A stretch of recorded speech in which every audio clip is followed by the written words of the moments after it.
had an enormous economic recovery, but the minds of people had been so scarred, the memories. Parents told their children.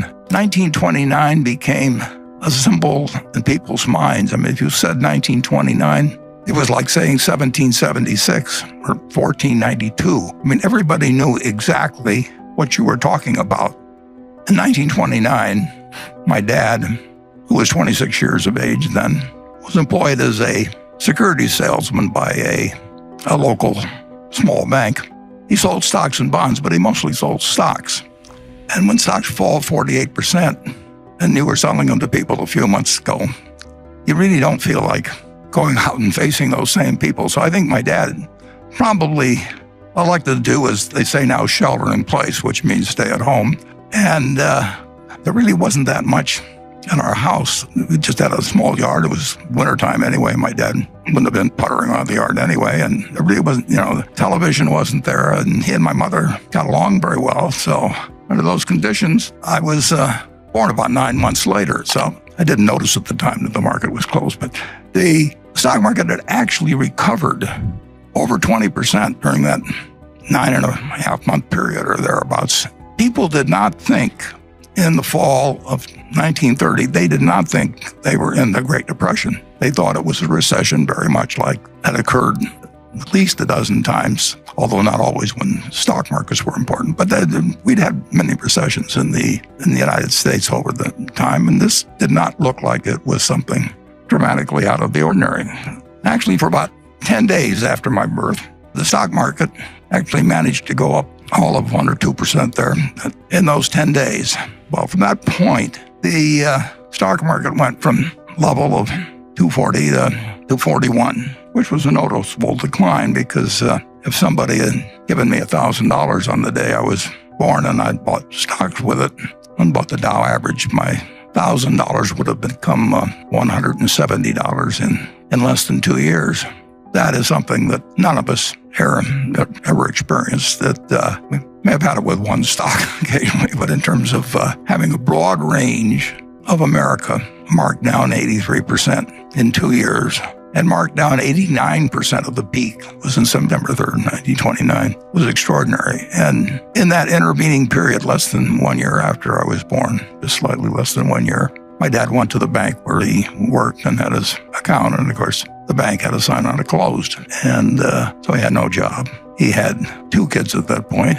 His father had a grocery store, but Charlie and I both worked for my grandfather. Charlie worked there in 1940. I worked there in 1941, so we didn't know each other. But my grandfather said to my father that, "Don't worry about your groceries, Howard." He says, "I'll just let your bill run." That was my grandfather. Not exactly. He cared about his family, but he wasn't going to go crazy. And one of the things as I look back on that period, and I don't think economists generally like to give it that much of a point of importance, but if we'd had the FDIC started on January 1st, 1934. It was part of the sweeping legislation that took place when Roosevelt came in. But if we'd had the FDIC, we would have had a much, much different experience, I believe, in the Great Depression. People blame it on Smoot-Hawley, there's all kinds of things in the margin requirements in 29, and all of those things entered into creating a recession. But if you have over 4,000 banks fail, that's 4,000 local experiences where people save and save and save and put their money away, and then someday they reach for it and it's gone. And that happens in all 48 states, and it happens to your neighbors, and it happens to your relatives. It has to have an effect on the psyche that's incredible. So one very, very, very good thing that came out of the Depression, in my view, is the FDIC. And it would have been a somewhat different world, I'm sure, if the bank failures hadn't just rolled across this country, and with people that thought that they were savers found out that they had nothing when they went there, and there was a sign that said closed. So the Great Depression went on and lasted a very long time, but it lasted a lot longer in the minds of people than it did actually in its effects. World War II came along, and on sort of an involuntary manner, we adopted Keynesianism. We started running fiscal deficits, of course, that were absolutely huge, and took our debt up to a percentage of GDP, which had never reached before and never reached since. So We had an enormous economic recovery, but the minds of people had been so scarred, the memories. Parents told their children. 1929 became a symbol in people's minds. I mean, if you said 1929, it was like saying 1776 or 1492. I mean, everybody knew exactly what you were talking about, and it affected stock prices in a rather remarkable way. It was January 4th of 1951 that the kid who was born on August 30th in 1930 had finished college before the stock market got back to where it was at that earlier time. So take the years from 1920 or 1929 to 1951, and bear in mind that, the country was only 140 years old when this started. That's 20 years out of this amazing 231-year lifetime of our country. That was flat out for a long time of no economic growth and no feeling by people in terms about the wealth of the country, about what American economy was worth, what all these corporations that were doing far, far, far better than they were long ago. But it took all of that time to restore in the market a price level that was equal to what it was when I was born 20 years earlier. So if you think about the fact that we're enduring a few months, and we'll endure many more months, and we don't know how it comes out. And people in the 30s didn't know how it was going to come out, but they endured, persevered, prospered, and the American miracle continued. But it's interesting in that at the start of 1954, the stock market the Dow was only at about 280. And I remember 1954 because it was the best year I ever had in the stock market. The Dow went from 280 or thereabouts at the start of the year to a little over 400 at the end of the year. And as soon as it went across 381, that famous figure from 1929, when it went to 400, everybody wondered, is this 1929 all over again? And that seems a little far-fetched because it was a different country in 1954. But that was the common question. And it actually achieved such a level of worry about whether we were about to jump off another cliff, just because the 381 of 1929 had been exceeded, that Senator Bill Fulbright of Arkansas, who became very famous later in terms of the Foreign Relations Committee, but he headed the Senate Banking Committee, and he called for a special investigation. He really was questioning whether we had built another house of cards again. And his committee, in March of 1955, with the Dow at 405, assembled 20 of the best minds in the United States to testify as to whether we were going crazy again. The Dow was at 400, and we'd gotten in this incredible trouble before. But that was the mindset of the country. It's incredible. We didn't really believe America was what it was. And my boss, the reason I'm familiar with this, was that I was working in New York for one of the 20 people that was called down to testify. And I remember, because Ben Graham was one of the 3 smartest people I've met in my life, and when he testified, the Dow at 404, he had one line in there right toward the start in his written testimony, and he said, the stock market is high, looks high, it is high, but it's not as high as it looks.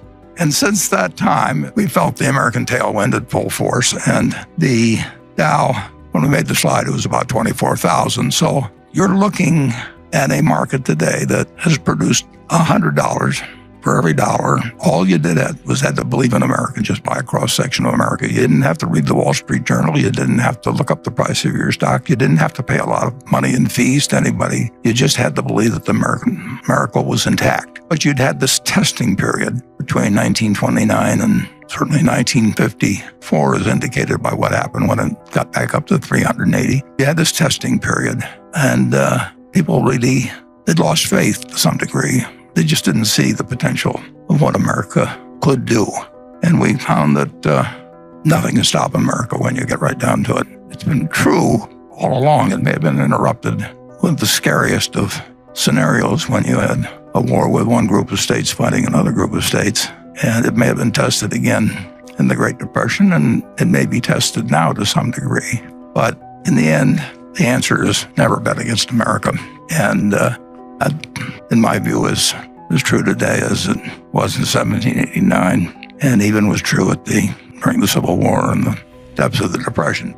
Warren, you are a big advocate of index investing and of not trying to time the market. But by your having Berkshire hold such a large amount of cash and T-bills, it seems to me you don't practice what you preach. I'm thinking that a good alternative would be for you to invest most of Berkshire's excess cash in a well-diversified index fund until you find an attractive acquisition or buy back stock. That's a perfectly decent question, and I wouldn't quarrel with the numbers. And I would say that that is an alternative, for example, that my successor may wish to employ, because on balance, I would rather own an index fund than carry treasury bills. I would say that if we'd instituted that policy in 2007 or 8, we might have been in a different position in terms of our ability to move late in 2008 or 2009. It has certain execution problems with hundreds of billions of dollars than it does if you were having a similar policy with $1 billion or $2 billion or something of the sort.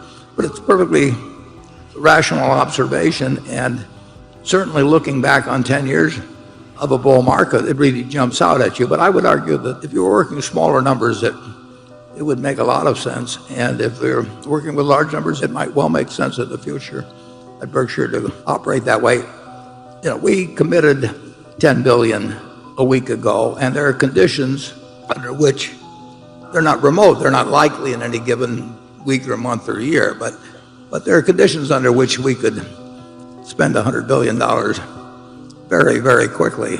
And if we did, if those conditions existed, the capital very well deployed and much better than in an index fund. And we're operating on the basis that we will get chances to deploy capital. They will come in clumps in all likelihood, and they will come when other people don't want to allocate capital. Charlie, what do you think about it? Well, I plead guilty to being a little more conservative with the cash than other people, but I think that's all right. We could have put all the money into a lot of securities that would have done better than the S&P with 20/20 hindsight. Remember, we had all that extra cash all that period if something had come along in the way of opportunities and so on. I don't think it's a sin to be a little strong on cash when you're as big a company as we are. I watched Harvard use the last ounce of their cash, including all their prepaid tuition from the parents, and plunge it into the market at exactly the wrong moment and make a lot of forward commitments to private equity. And they suffered like 2 or 3 years of absolute agony. We don't want to be like Harvard. Plus timber and a whole bunch of things. What? I mean, plus timber and We're not going to change. We do like having a lot of money to be able to operate very fast and very big. We know we won't get those opportunities frequently. You know, in the next 20 or 30 years, there'll be 2 or 3 times when it'll be raining gold and all you have to do is go outside. But we don't know when they will happen, and we have a lot of money to commit. And I would say that if you told me I had to either carry short-term treasury bills or have index funds and just let that money be invested in American generally, I would take the index funds. But we still have hopes. And the one thing you should very definitely understand about Berkshire is that we run the business in a way that we think is consistent with serving shareholders who have virtually all of their net worth in Berkshire. I happen to be in that position myself, but I would do it that way under any circumstances. We have a lot of people who trust us, who really have disproportionate amounts of Berkshire compared to their net worth if you were to follow standard investment procedures. And we want to make money for everybody, but we want to make very, very sure that we don't lose permanently money for anybody that buys our stock somewhere around intrinsic business value to begin with. We have an aversion to having 1 million plus shareholders, maybe as many as 2 million, and having a lot of them ever really lose money if they're willing to stay with us for a while. And we know how people behave when the world generally is upset, and they want to be with something. I think they want to be with something that they feel is like the Rock of Gibraltar, and we have a real disposition toward that group. I read Phil Fisher's book, Conservative Investors Sleep Well. Well, I haven't slept well since He really confused me when he commented that hoarding cash was evil. He wrote that instead companies should either put the cash to good use or distribute it to shareholders. Can I get your thoughts on this? Well, there are times when we're awash in cash, and there have been plenty of times when we didn't have enough cash. Charlie and I remember in the late 60s, when bank credit was very difficult, we were looking for money over in the Middle East. You remember that, Charlie? Yes, I do. Yeah, and They wanted us to repay it in dinars. and the guy that wanted us to repay him in diners or dinars or whatever the hell they call them was also the guy that determined the value of those things. So we were not terribly excited about him on payday and having him decide the exchange rate on that date. But we obviously are looking every day for ways to deploy cash. And we would never have cash around just to have cash. I mean, we would never think that we should have a cash position of X percent. And frankly, I think these asset allocation things that tacticians in Wall Street put out, about 60% stocks and 30%, we think that's total nonsense. So we want to have all our money working in decent businesses, but sometimes we can't find them, or sometimes cash comes in unexpectedly, or sometimes we sell something and we have more cash around than we would like. And more cash around than we would like means that we have 10 or 15 cents around, because we want money employed, but we'll never employ it, just employ it. And in recent years, we've tended to be cash heavy, but not because we wanted cash per se. In the mid-70s, we were scraping around for every dime we could find to buy things. We don't like lots of leverage, and we never will. We'll never borrow lots of money at Berkshire. It's just not our style. But you will find us quite unhappy over time if cash just keeps building up. And I think one way or another we'll find ways to use it. Charlie? I can't add anything to that.